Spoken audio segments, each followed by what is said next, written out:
is consecrated by pure light of ecstasy, also as this is the strongest, so also it is the most sensitive of all things soever, and both proper and ready to take impressive will, not as a seal passively, but with true recreation in a microcosm thereof.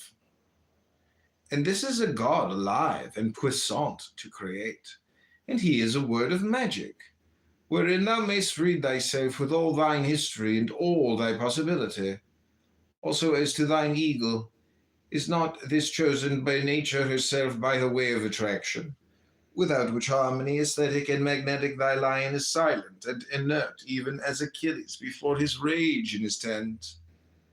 Now also, therefore, I charge thee, O my son, to partake constantly of the sacrament, for it is proper to all virtue, and as thou dost learn to use it in perfection, thou wilt surpass all other modes of magic. Yea, in good sooth, no herb or potion is like unto this, supreme in every case, for it is the true stone of the philosophers, and the elixir and medicine of all things, the universal tincture or menstruum of thine own will. On directing disciples de discipulis regendis. I will have thee to know moreover, my dear son, the right art of conduct with them whom I shall give thee for initiation, and the rule thereof is one rule.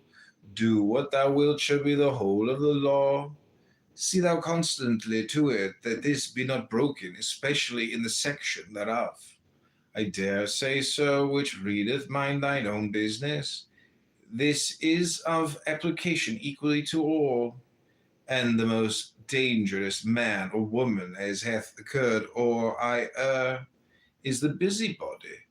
Oh, how ashamed are we, and moved to indignation, seeing the sins and follies of our neighbors.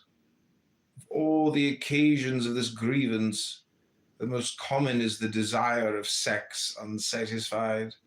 And thou knowest already, even in thy young experience, how in that delirium the wheel of the whole universe appeareth of no account. Do thou then wean thy babes from that simplicity, and instil the sense of true proportion, for verily this is a way of madness, love, unless it be under will.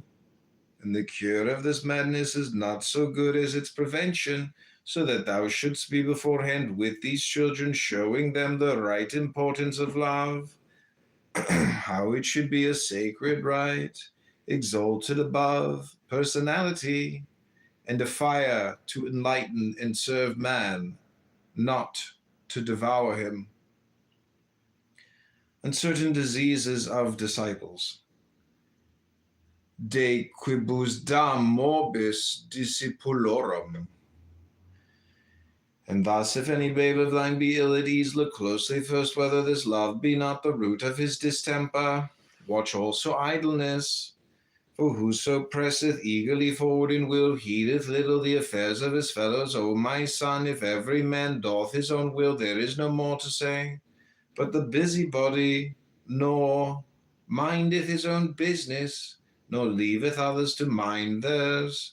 Be thou instant, therefore, with such an one to cure him by enlightening his will, spending and speeding him therein. Remember also that if one speak ill of another, the fault is first of all in himself. For we know not but that which is within us. Did not the great witch-finder end by confessing that he also was a sorcerer? We become that which obsesseth us, either through extreme hate or extreme love. Knowest thou not how the one is a symbol of the other? For this reason, since love is the formula of life, we are under bond to assimilate in the end that which we fear or hate. So then we shall be wise to mold all things within ourselves in quietness and modulation. But above all, must we use all to our own end, adapting with adroitness even our weakness to the work. And watching for